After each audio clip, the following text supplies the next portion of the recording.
For 500 years, alchemists tried to do what Neuralink is doing right now. They just didn't have the funding. What if the oldest con in history was never actually hiding? There's a line in Francis Bacon's book, Novum Organum, from 1620, that science historians see as the birth of the scientific method. But if you read it, knowing what Bacon actually believed, it sounds very different. Bacon wasn't separating science from the occult. He was translating the occult into a language that the powerful institutions of his day would actually pay for. And that translation project, it never stopped. The standard history of science gives us this clean, simple story. Superstition gave way to reason, alchemy became chemistry, and mysticism was replaced by cold, hard facts. But that's a story we tell ourselves after the fact. The real history is much messier. And the people who built modern science left a paper trail so clear you didn't even need to guess. Take Isaac Newton. He wrote more about alchemy than he did about physics. For decades after his death, his alchemical papers were kept hidden, bought up at private auctions, and suppressed. When the famous economist John Maynard Keynes finally got his hands on them in the 1930s, he described Newton not as the first scientist of the modern age,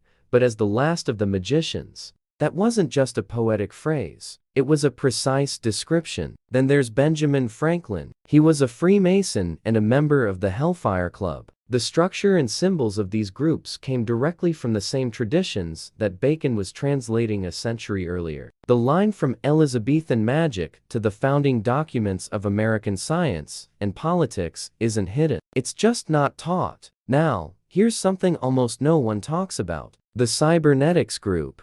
This was a team of researchers who, between 1946 and 1953, laid the theoretical groundwork for the modern computer and artificial intelligence. They were working from a framework that traced directly back to these same old currents of thought. Their main idea was that human consciousness could be understood as an information processing system. And if you could understand it that way, you could copy it, extend it, or even replace it with a machine. That argument is technically identical to what the alchemist Paracelsus described in the 16th century when he outlined the theory for creating a homunculus, an artificial person, a conscious being created to overcome the limits of biology. It's the same idea, just a different century and a different kind of lab. But the Cybernetics Group didn't just give us the computer. Their research network was also the starting point for MK Ultra, the CIA's infamous program for psychological manipulation and mind control. The exact same theories that gave us the modern computer also gave the national security state its most systematic attempt at engineering human consciousness. That's not a coincidence. That's a pattern. A hidden power operating within visible structures doesn't call itself hidden. It calls itself progress, innovation, the next logical step. By the time the technology is built, the philosophical foundation has already been in place for generations. And the people who laid that foundation weren't secretive about it in their own writings. They were only secretive about it in public. So the real question isn't whether these historical figures were occultists. The documents prove they were. The real question is, what does it mean that the same symbolic structure keeps showing up, unchanged, for 400 years, at every major turning point in the development of the technology that is now being sold to us as the next stage of human evolution? There's a word for a structure that reproduces itself across time, without losing its core integrity. It's called a tradition. Let's talk about why Silicon Valley's deepest obsession is older than silicon itself. Ray Kurzweil didn't invent the concept of the singularity. He just gave it a name that a specific audience would understand. The term itself comes from physics, describing the point inside a black hole where the laws of spacetime break down. Kurzweil borrowed it to describe the moment when AI surpasses human intelligence, and the future of civilization becomes impossible for any human to predict. His book, The Singularity is Near, published in 2005, looks like a technical roadmap. But if you read it with an eye on its intellectual history, it's a piece of end-of-the-world literature, in the same tradition as every major Western mystical text since the Renaissance. The medieval alchemist called this threshold the great work. The Rosicrucian manifestos of the 1600s called it the reformation of the whole world. Kurzweil calls it the singularity, but the goal is the same in all three: a point of no return, a transformation so complete that what comes after is no longer human in the way we understand it. And here's something no one ever tells you. The Rosicrucian manifestos, published in 1614 and 1615, described a secret brotherhood that had knowledge to completely remake human civilization. The documents claimed this wasn't about faith or belief, but about applied technical knowledge. They called it the Book M, a complete map of the natural and supernatural world that, once decoded, would let them achieve what nature itself could not. Their entire framing was about using applied occult knowledge in the real world, not mysticism. Technology. The historian David Livingstone maps this exact lineage in his book, Transhumanism: The History of a Dangerous Idea. The project of transcending humanity through technology runs straight from Kabbalah, through Renaissance magic, through Rosicrucianism and Freemasonry, through the scientific societies of the Enlightenment, through the Cybernetics Group, and right into the founding documents of the transhumanist movement. With each step, the vocabulary changes, but the core objective stays the same: escape the limits of biology, achieve consciousness beyond the body, and become something that we, in our current form, wouldn't even recognize as family. This is where it gets really unsettling. Elon Musk founded Neuralink in 2016. The company's stated long-term goal isn't just medical. It is to create a direct interface between the human brain and machine intelligence, eventually allowing for consciousness to be transferred or extended beyond our biological hardware. At the same time, Musk has been one of the loudest public voices warning about the existential risk of uncontrolled AI. He builds the very threshold he warns us about. This is the occult principle of duality operating in plain sight. The guardian of the gate is also its architect. This structure appears in initiatory traditions from ancient Egyptian mystery schools all the way to modern Freemasonic rituals. The one who warns you about the danger of crossing is the one who built the crossing. Drop a comment if you've seen this kind of architecture, this pattern, in something you were looking at before you found this video. You might be further along in recognizing it than you think. These ancient symbols have a measurable influence on our behavior, not because they're old, but because they are structural. They keep reappearing because the part of our minds they speak to the human need to find transformation within a controlled, understandable process doesn't change. What changes is the language we use to describe that process. In the 1600s, the vocabulary was about brotherhood and reformation. In 2005, it was about engineering and exponential growth. In 2025, it's about neural interfaces and large language models. The ritual is the same. The initiates just have better hardware. Thanks for watching. If this resonated with you, make sure to like and subscribe for more content that looks behind the curtain. See you in the next one.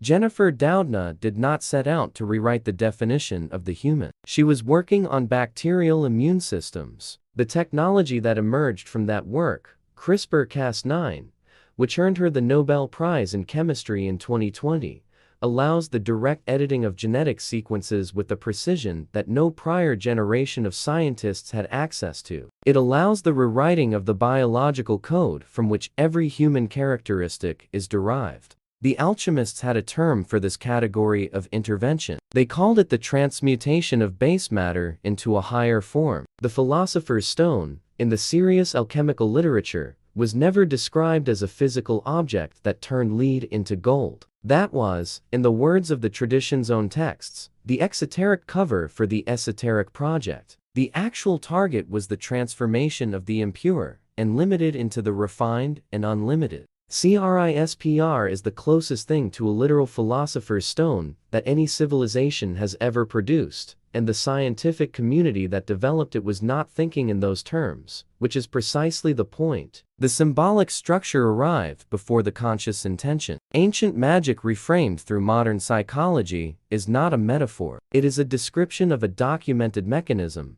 The symbolic model precedes and organizes the material development. Now, Here's the part most people miss entirely. The three major transhumanist technologies currently operational: Neuralink's neural interface, CRISPR's genetic editing, and the development of artificial general intelligence, each correspond to a distinct phase of the alchemical process as described in the primary texts of the Western occult tradition. The nigredo, the phase of dissolution and separation, corresponds to the disruption of the prior human form, the editing of the genetic baseline, the separation of consciousness from its biological substrate. The albedo, the phase of purification, corresponds to the refinement of the human-machine interface, the elimination of biological noise, the optimization of cognitive function. The rubedo, the phase of completion and integration, corresponds to the final merger, the singularity, the point at which the distinction between human and machine intelligence becomes operationally irrelevant. Joseph Farrell and Scott D. Hart documented this correspondence in Transhumanism, a grimoire of alchemical agendas, with a precision that is difficult to dismiss as coincidence once you have read both the alchemical texts and the transhumanist literature side by side. This is where the logic breaks open. The invisible symbolic control over human decisions does not require belief. It requires only participation. You do not need to believe that your smartphone is an initiatory tool for it to function as one. You do not need to understand the symbolic architecture of the platform you use for 3 hours a day for that architecture to organize your perception, your attention, and your desires and patterns that were designed before you arrived. The forbidden knowledge and its real-world consequences are not hidden in private libraries. They are embedded in the interface of every device you use to navigate the world. The arcane secrets decoded through pattern recognition are not secrets. They are published in academic journals, in corporate mission statements, in the founding documents of organizations that openly describe their goal as the transcendence of biological humanity. The secrecy was never in the information. It was in the frame. Nobody told you to look at it as a single continuous project. If this is shifting the frame for you, the like tells the algorithm that this kind of investigation belongs in front of more people. It keeps this work running. Why the ritual doesn't need your permission to be real. There is a specific question that the occult traditions never answered cleanly. Every initiatory system describes the transformation of the initiate. None of them describe, with the same clarity, what the initiate becomes. The initiation narrative is always told from inside the threshold, never from the other side of it. The ones who crossed cannot fully communicate the crossing to those who haven't. That's not mysticism. That's the structural logic of a transformation that is, by definition, invisible to the prior self. The transhumanist literature has the same gap. Kurzweil, Musk, and the institutional documents of organizations like the Future of Humanity Institute at Oxford described in technical detail what the post-singularity entity will be capable of. None of them describe, with comparable clarity, what it will be. The capability map is exhaustive. The ontological map is a blank. Conscious witchcraft as a system of symbolic power, in the historical tradition that runs from Giordano Bruno through John Dee, through the Golden Dawn through Aleister Crowley, was never primarily about supernatural effects. It was about the deliberate engineering of perception, of attention, of desire. The practitioner didn't change the world. The practitioner changed the observer of the world. And a changed observer in a shared perceptual environment functions as a changed world for every other observer it interacts with. That mechanism scales. When the technology that mediates your perception of reality is designed by engineers operating inside a symbolic framework inherited from initiatory traditions that have been pursuing the same objective for centuries, the question of whether you personally believe any of this becomes irrelevant to what the system produces. The hidden meaning in everyday symbols and rituals does not require a believer. It requires a participant. And participation in the digital infrastructure of 2025 is not optional in any practical sense for anyone living inside a connected economy. This is the architecture that the esoteric traditions and their influence on modern behavior were always pointing toward. Not a world controlled by shadow councils. A world in which the initiatory structure is so thoroughly embedded in the fabric of daily life that the question of whether you have been initiated stops being meaningful. You are using the tools. The tools have a design logic. The design logic has a history. The history has an objective. The ritual doesn't need your consent. It needs your interface. What comes next in this investigation is the part the founding documents of the transhumanist movement point toward but never fully articulate. The question of what the initiate becomes after the threshold is crossed has an answer in the occult literature that Kurzweil's engineers never cite. It appears in the Kabbalistic texts on the nature of the golem, in the hermetic literature on the nature of the perfected human, and in the alchemical descriptions of the rubedo. That answer is the next layer of this investigation, and it changes the frame of everything covered here. If this opens something in you,